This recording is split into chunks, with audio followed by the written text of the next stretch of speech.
It's a quiet night in a small-town hospital, the kind of place where the hum of fluorescent lights and the occasional beep of a monitor are the only sounds breaking the stillness. The clock on the wall ticks past midnight, and the staff at St. Mary's Medical Center are winding down from a long shift.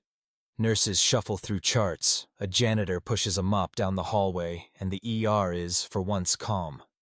It's the kind of moment where you can almost feel the world holding its breath. But that peace is about to shatter in a way no one could have predicted. Out in the parking lot, under the dim glow of a street lamp, something moves. It's not a car pulling in or a late-night visitor rushing to the entrance. It's a dog, a German shepherd, its fur matted with dirt and leaves, its ears perked as if it's on a mission.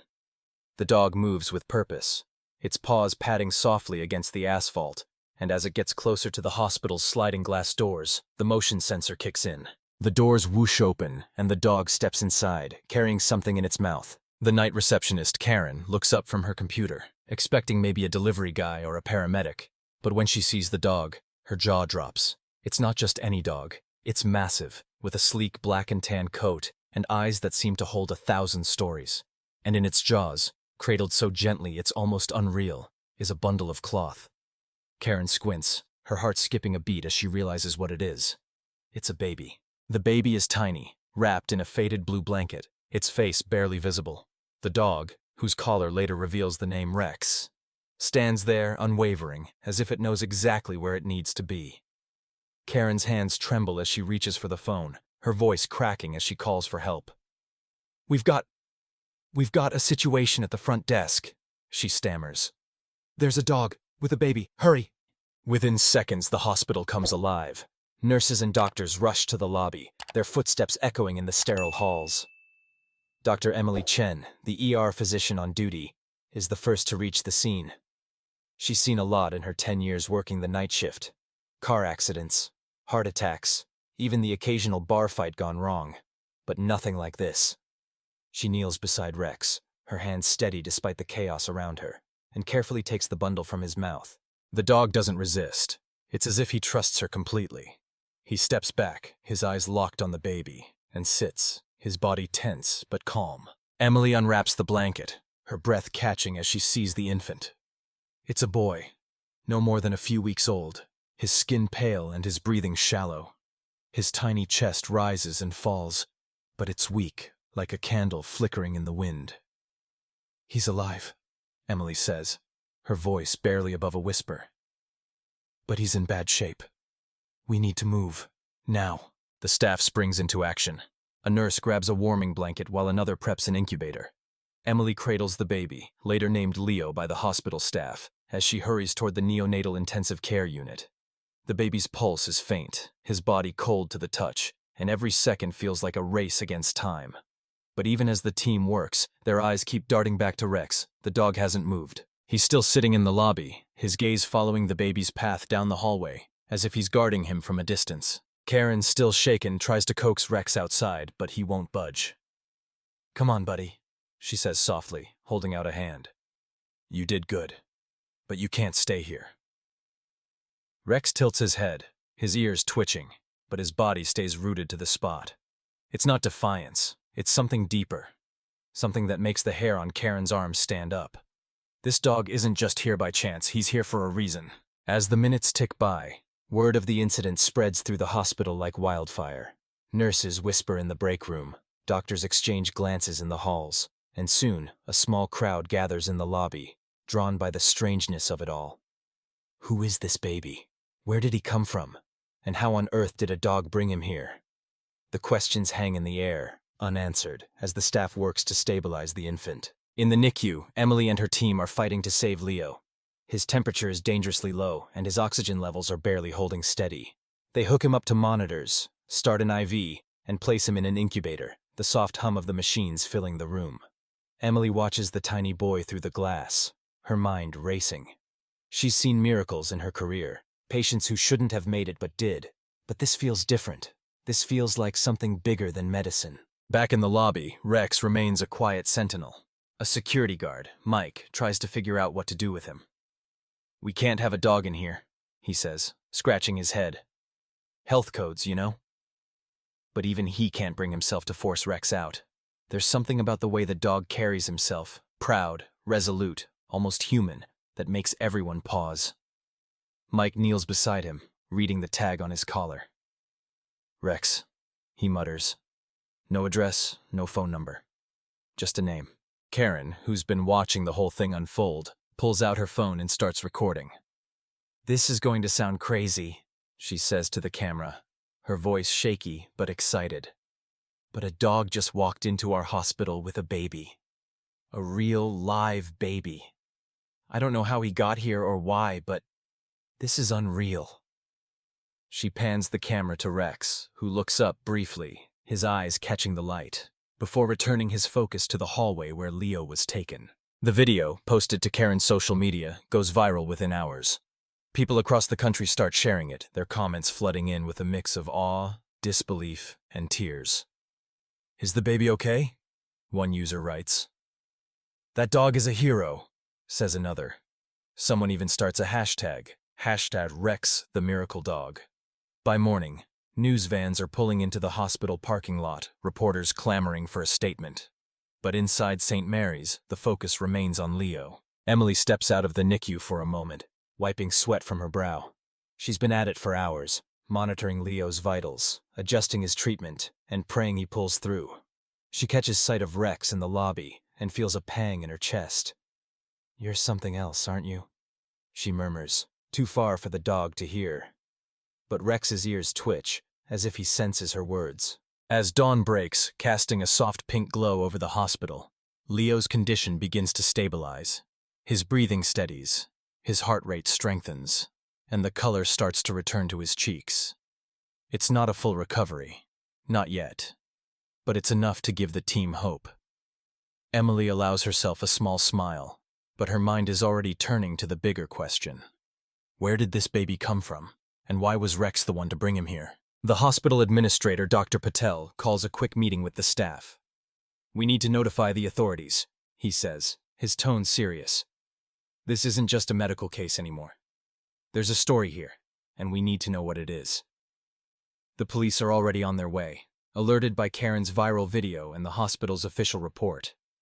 But even as the gears of bureaucracy start turning, Rex remains the center of everyone's attention. When the police arrive, led by Officer Sarah Martinez, they're as baffled as the hospital staff. Sarah, a seasoned cop with a soft spot for animals, approaches Rex carefully. Hey, big guy, she says, crouching down. You've caused quite a stir, haven't you? Rex looks at her, his eyes steady, and for a moment it feels like he's sizing her up. Sarah notices the dirt on his paws, the burrs caught in his fur, and the faint scratches on his muzzle. You've been through something, haven't you? She says softly. Sarah's partner, Officer Daniels, is more skeptical. A dog carrying a baby? Come on, Sarah, this is nuts. Someone dropped that kid off, and the dog just happened to be there. But Sarah shakes her head. Look at him, Tom. That's not just any dog. He's got a purpose. She reaches for Rex's collar, checking the tag, but like Mike, she finds nothing useful. Just a name. Rex. As the officers start asking questions, the hospital staff recount the night's events.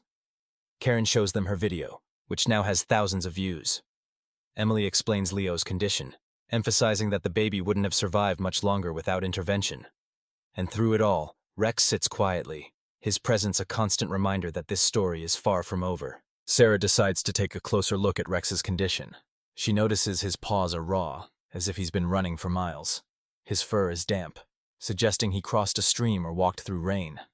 And those scratches on his face, they're fresh, like he fought through thorns or branches to get here. This guy didn't just wander in, Sarah says, her voice firm. He came from somewhere, and I bet he can take us there. The idea sparks something in the room. Emily, who's been listening quietly, nods. He hasn't left the lobby since he brought Leo in. It's like he's waiting for something, or someone. Sarah looks at Rex, then back at her partner. What do you say, Tom? Want to see where this guy leads us? Daniel sighs, clearly out of his depth, but he agrees. Fine. But if we end up chasing a dog through the woods at 6 in the morning, I'm blaming you. Sarah grins, then turns to Rex. All right, buddy. You brought that baby here for a reason.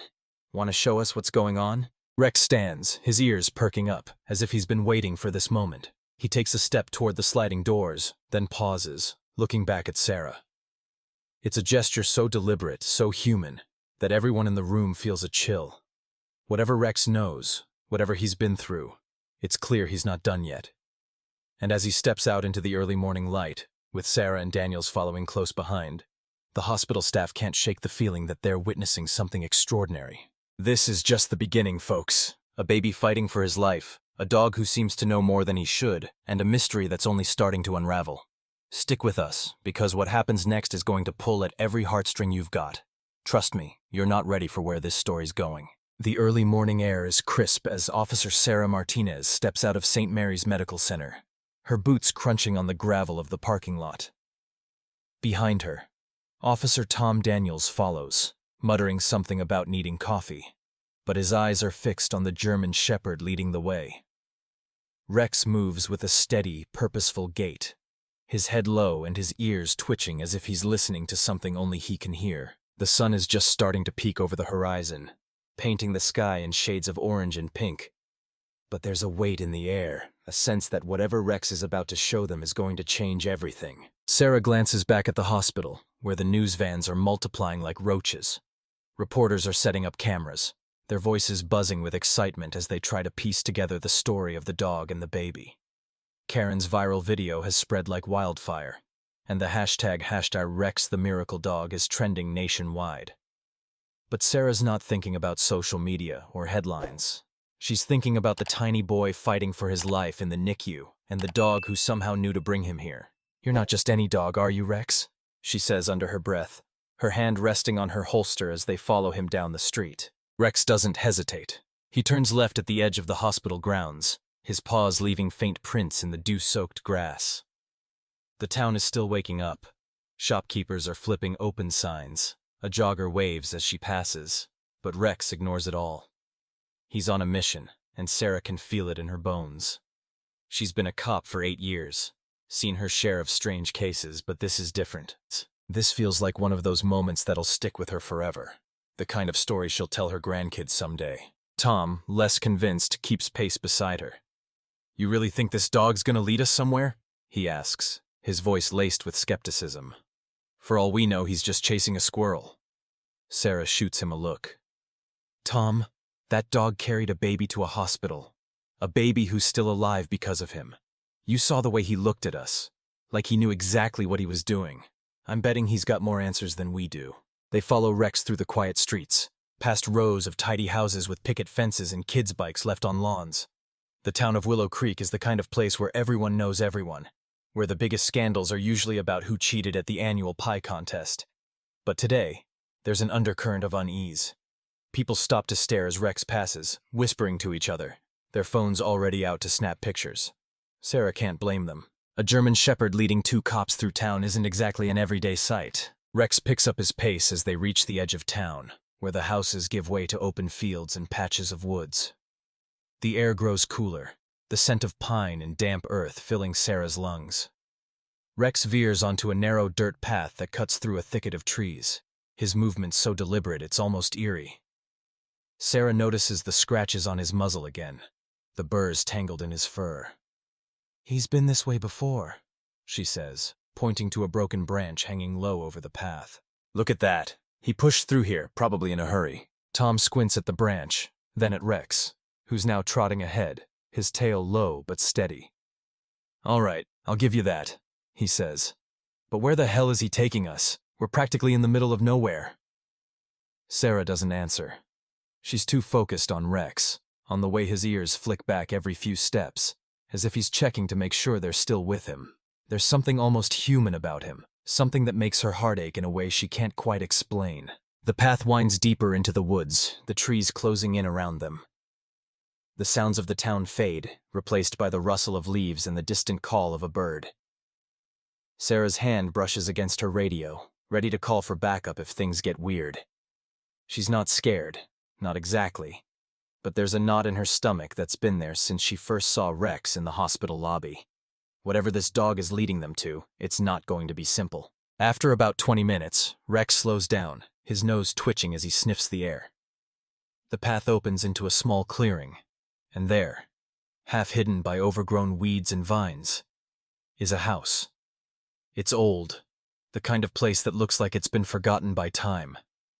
The paint is peeling, the windows are boarded up, and the front porch sags like it's one storm away from collapsing. Sarah's heart skips a beat. "This is it," she says, her voice barely above a whisper. "This is where he came from." Tom pulls out his flashlight, even though it's daylight, and sweeps it over the house. "Looks abandoned," he says, but there's a tremor in his voice. "You sure about this, Sarah? We don't know what's in there." Sarah nods, her eyes locked on Rex. The dog has stopped at the edge of the clearing, his body tense, his gaze fixed on the house. He lets out a low whine, so soft it's almost inaudible, and Sarah feels a chill run down her spine. "He's telling us something," she says. "Come on."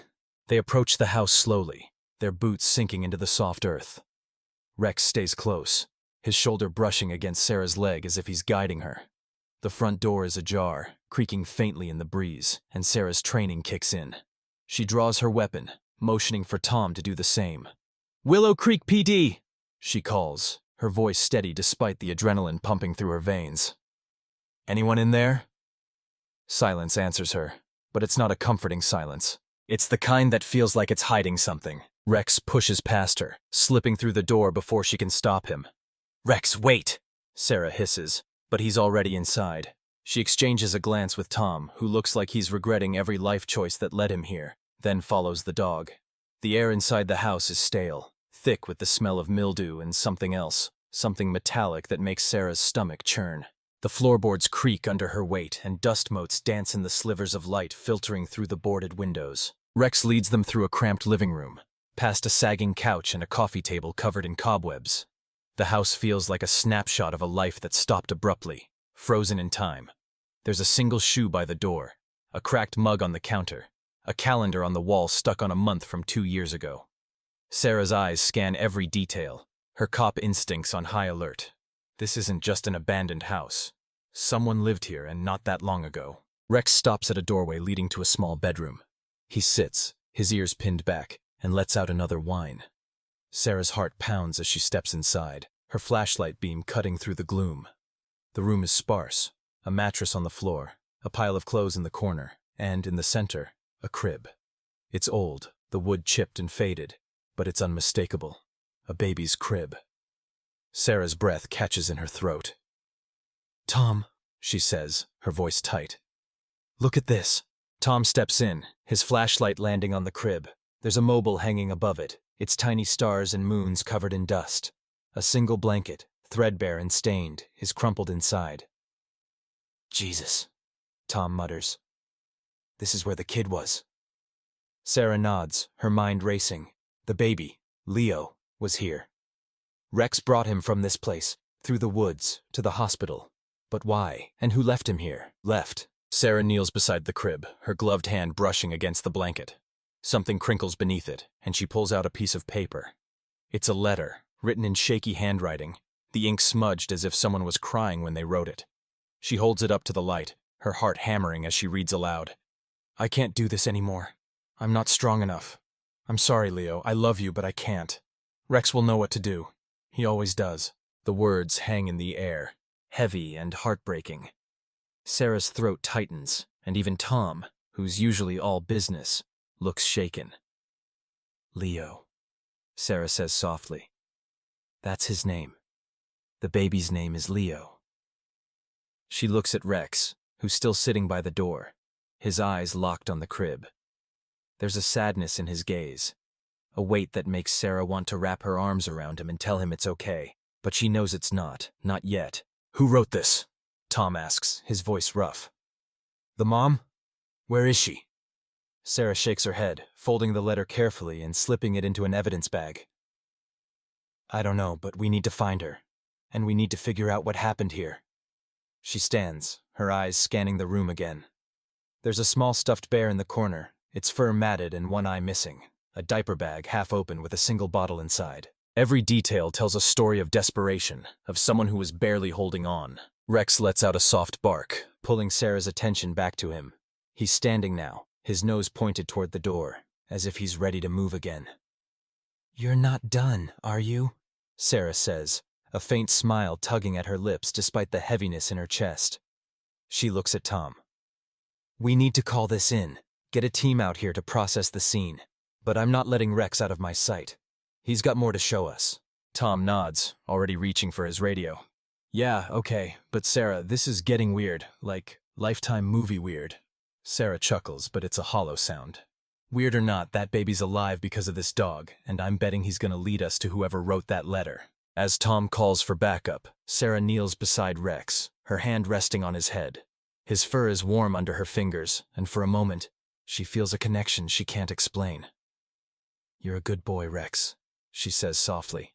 "Whatever you're trying to tell us, we're listening." Rex looks up at her, his brown eyes steady and unyielding. And in that moment, Sarah knows she's in this until the end.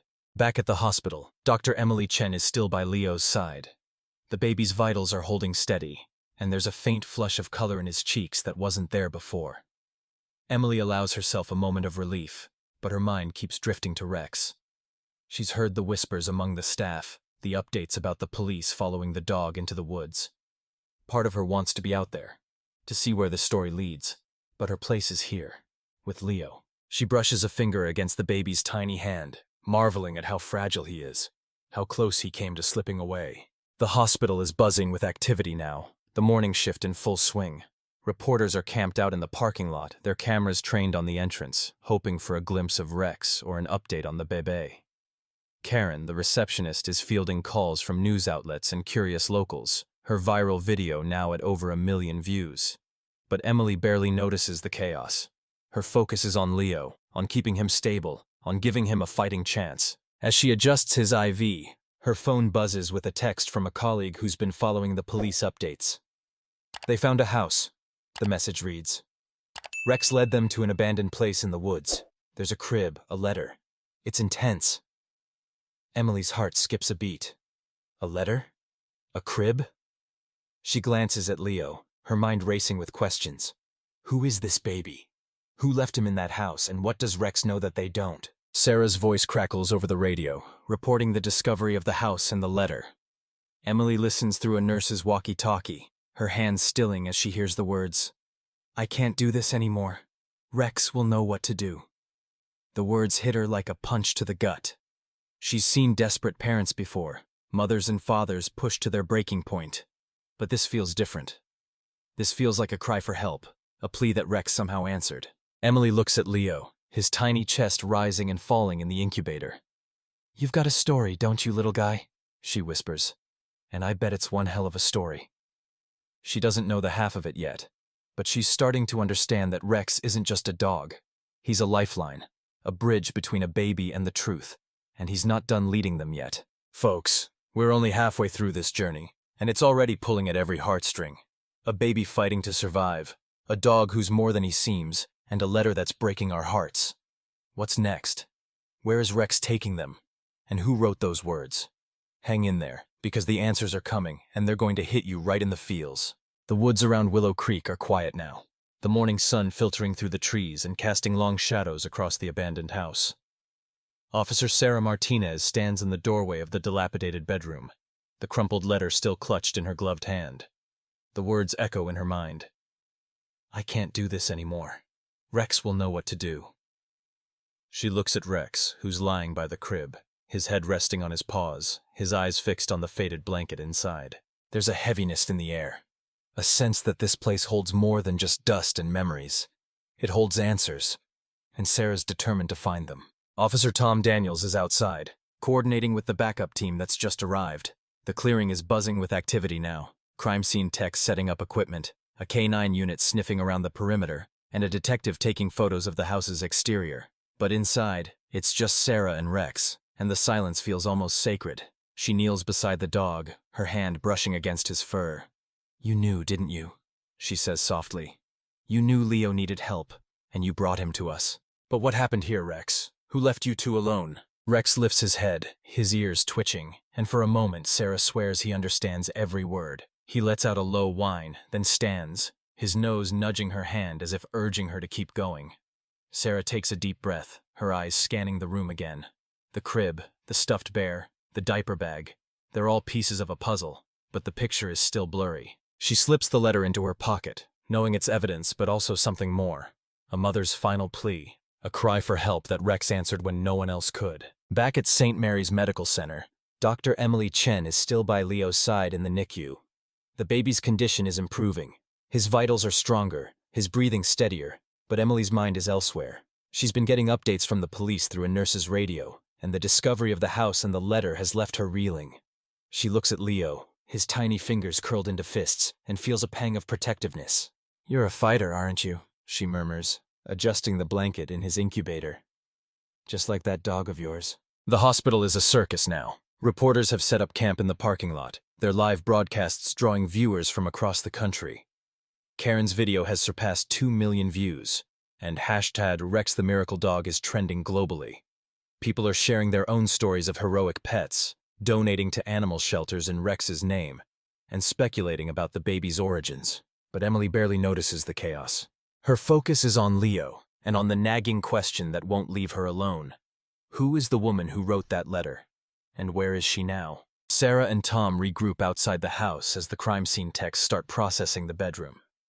The detective in charge, a no-nonsense woman named Lieutenant Harper, takes the letter from Sarah and reads it silently, her expression unreadable.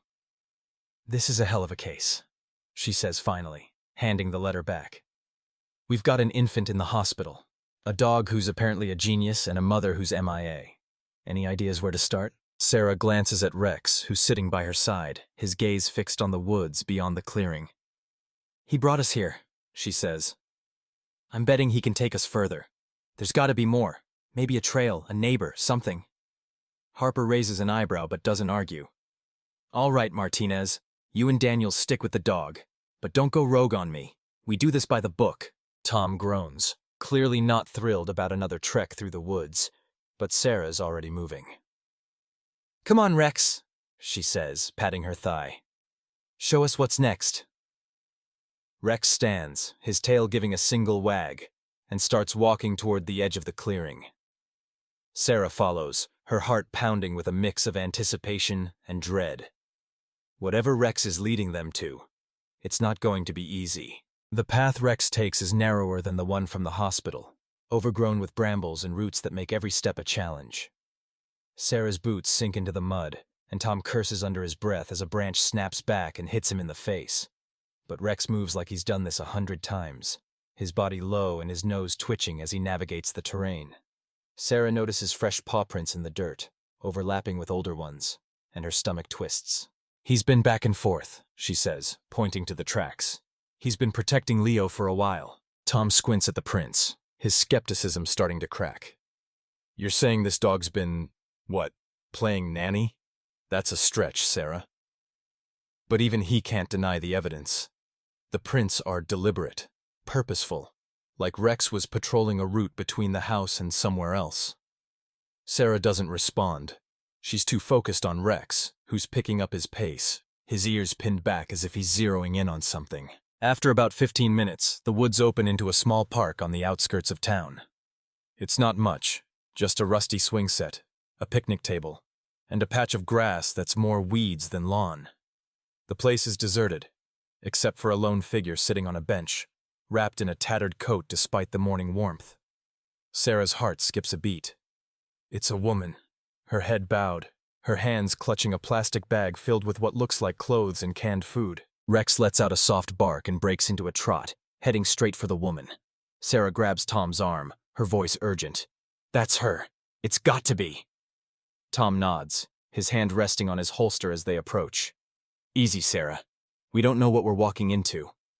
But Sarah's already moving, her eyes locked on the woman, who hasn't looked up yet. As Rex reaches the bench, the woman finally stirs. She lifts her head, revealing a face that's young but worn, with dark circles under her eyes and hair that's tangled and unwashed. She's in her mid-20s maybe, but life has aged her beyond her years. When she sees Rex, her expression shifts from exhaustion to something else. Relief, maybe, or guilt. "Rex," she whispers, her voice cracking. "You came back." Rex sits at her feet, his head resting against her knee, and the woman's hands tremble as she strokes his fur. Sarah slows her approach, her training kicking in. She doesn't want to spook her. Ma'am, she says gently, holding up her hands.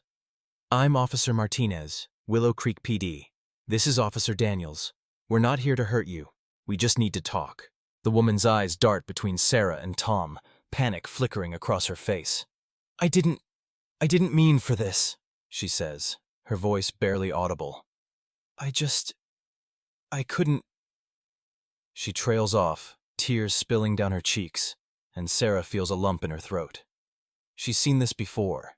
People pushed to their breaking point, their lives unraveling faster than they can hold them together. But there's something about this woman, about the way she clings to Rex, that hits harder than usual. What's your name? Sarah asks, crouching down to her level. The woman hesitates, then whispers, Anna Harper. Sarah nods, keeping her voice calm. Anna, we found a baby at the hospital. A little boy brought in by Rex. We think he's yours.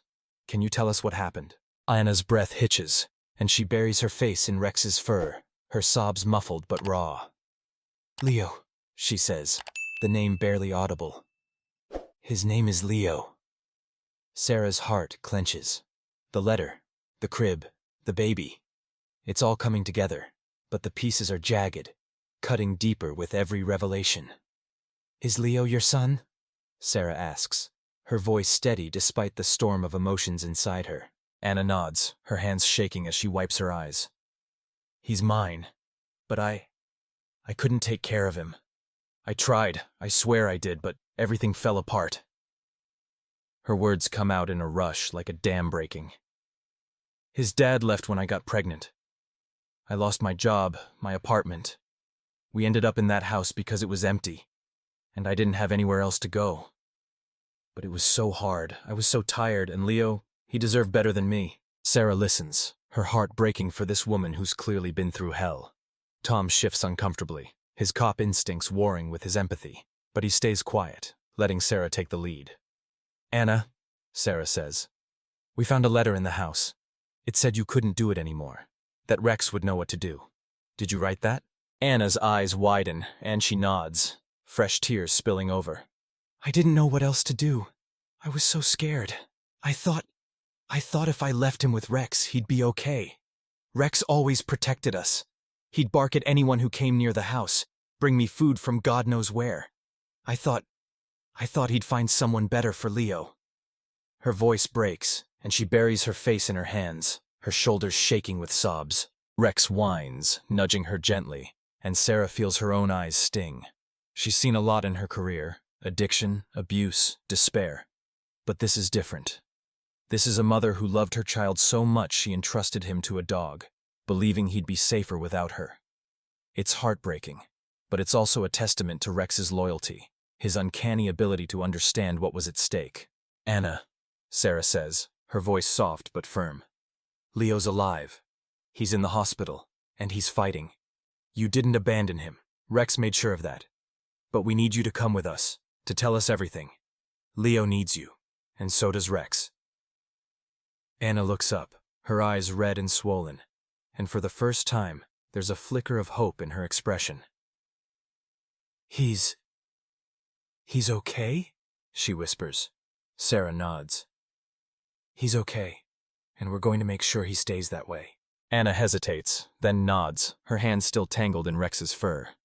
Okay, she says, her voice trembling but resolute. I'll come. Sarah helps her to her feet, noticing how frail she is, how her clothes hang off her frame. Tom calls for a patrol car to meet them at the park, and as they wait, Anna clings to Rex like he's her lifeline. Sarah watches them, her mind racing with questions. How did Anna end up here? What broke her so completely? And how did Rex know to take Leo to the hospital? Back at the hospital, Emily gets the update from the police. They've found the mother. Her name is Anna Harper, and she's on her way to St. Mary's. Emily's heart leaps, but there's a heaviness too. She's seen cases like this, parents overwhelmed by poverty, mental health struggles, or both. But the thought of Anna leaving Leo with Rex, trusting a dog to save her son, is both devastating and awe-inspiring. She looks at Leo, who's starting to stir in his incubator, and whispers, "Your mom's coming, little guy, and your dog's bringing her back." The hospital staff is abuzz with the news. Karen, the receptionist, is practically vibrating with excitement, her phone glued to her hand as she updates her followers. They found the mom, she says into a new video, her voice thick with emotion. Rex led the police right to her. This dog, you guys, he's unreal. The comments flood in, people crying over the story, sharing their own struggles, and praising Rex as a hero. But Emily stays focused on Leo, knowing the real work is just beginning. As the patrol car pulls into the hospital parking lot, Sarah helps Anna out, Rex trotting beside them. The reporters swarm, their cameras flashing, but Sarah shields Anna, her arm around her shoulders. Give her space, she snaps, her voice sharp. Anna looks overwhelmed, her eyes darting to Rex for reassurance. The dog stays close, his presence calming her, and Sarah feels a surge of gratitude for him. He's not just a dog, he's a guardian, a guide, a miracle in fur. Inside, Emily is waiting in the lobby, her scrubs wrinkled from hours at Leo's side. When she sees Anna, her heart aches. The woman looks like she's been through a war, but there's a spark in her eyes now, a glimmer of hope that wasn't there before. Anna, Emily says, stepping forward. I'm Dr. Chen. I've been taking care of Leo. He's stable and he's strong. Would you like to see him? Anna's breath catches, and she nods, tears streaming down her face. Please, she whispers. Rex barks softly, as if giving his approval, and Sarah smiles despite herself. Go on, Rex, she says. You've earned this. The group heads toward the NICU, Anna clutching Rex's collar like it's the only thing keeping her upright. Emily leads the way, her mind racing with the weight of this moment. A mother, a baby, and a dog who brought them back together. It's the kind of story that could break you or heal you, depending on how it ends. Folks, we're so close to the heart of this story, and it's hitting all the feels. A mother who thought she'd lost everything, a baby fighting for his life, and a dog who's proving love knows no bounds. What happens when Anna sees Leo? And what's next for this little family?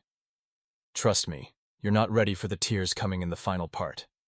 Stick with us. The fluorescent lights of St. Mary's Medical Center hum softly as Dr. Emily Chen leads Anna Harper down the hallway toward the neonatal intensive care unit.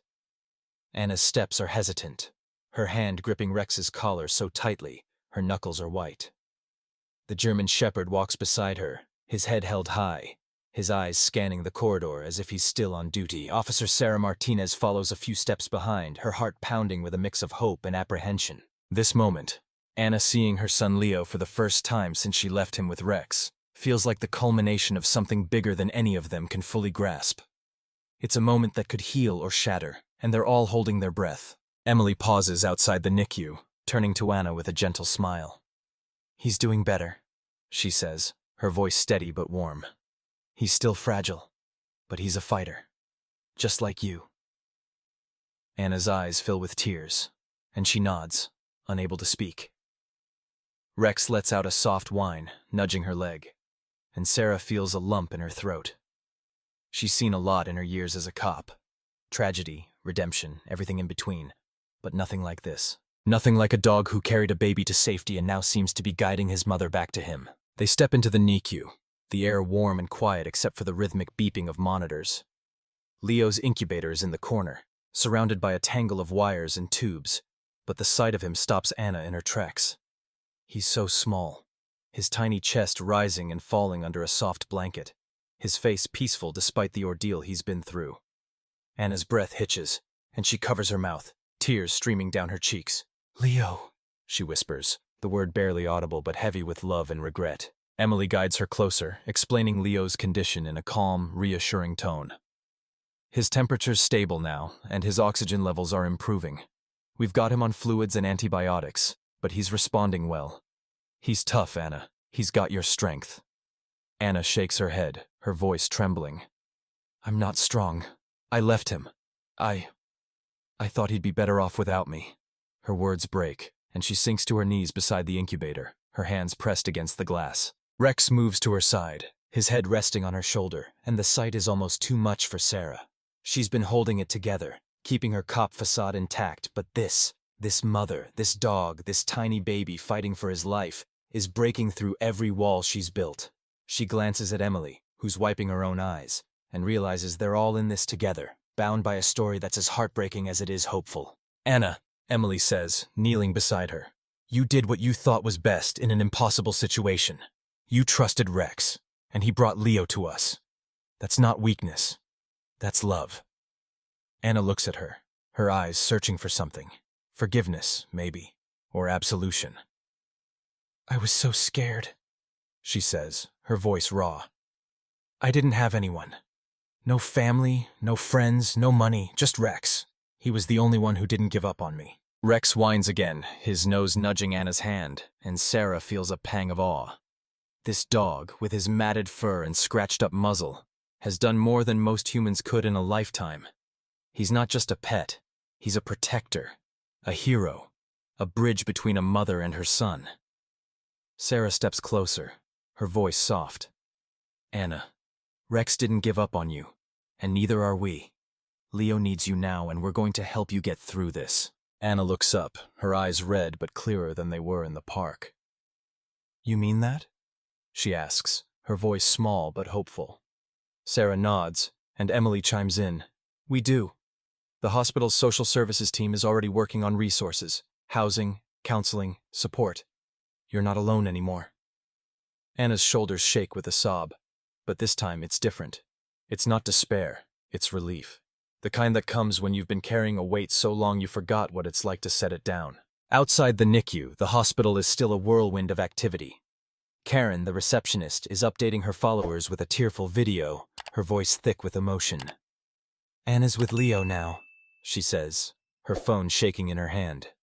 Rex brought her back to him. I'm crying, you guys. This is the most beautiful thing I've ever seen.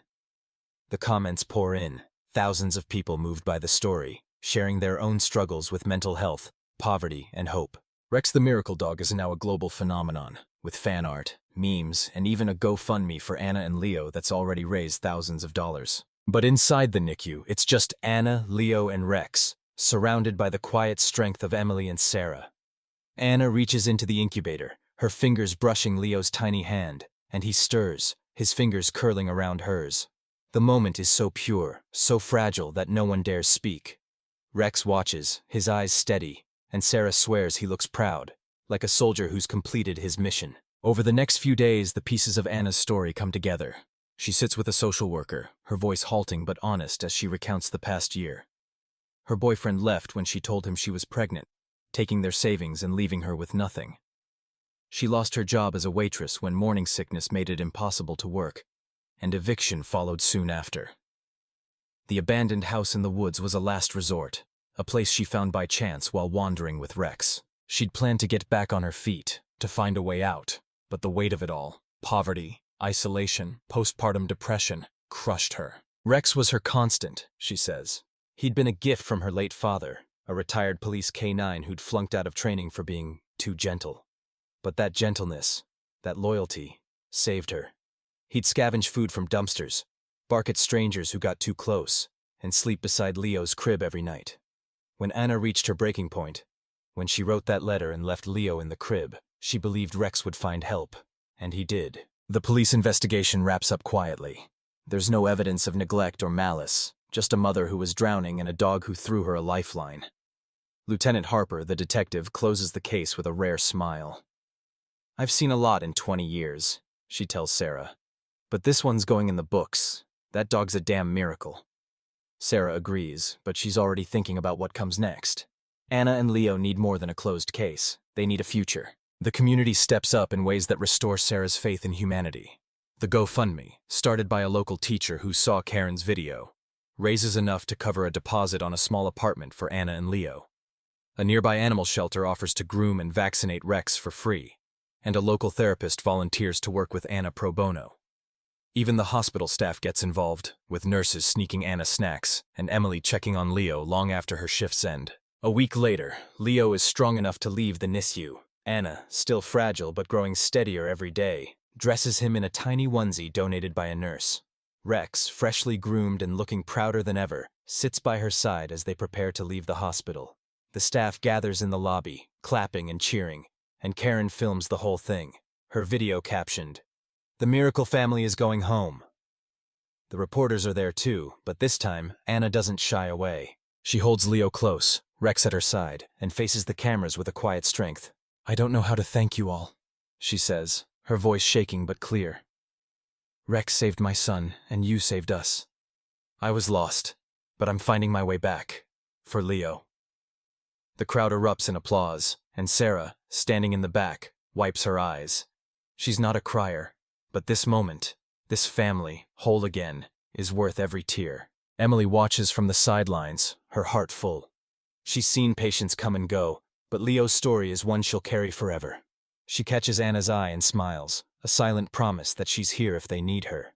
Anna nods, a small gesture that says more than words could.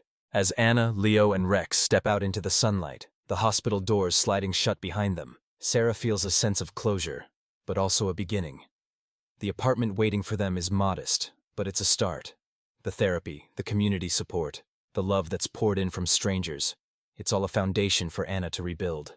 And Rex, ever faithful, will be there every step of the way. The story doesn't end here, though. Karen's videos keep spreading, inspiring people to donate, to volunteer, to check on their neighbors.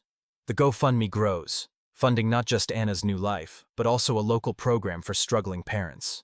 Rex becomes a symbol of hope, his image plastered on t-shirts and coffee mugs, with proceeds going to animal rescues. And Anna, slowly but surely, starts to heal, her bond with Leo and Rex growing stronger every day. Sarah visits them a month later, bringing a chew toy for Rex and a stuffed dog for Leo that looks just like him.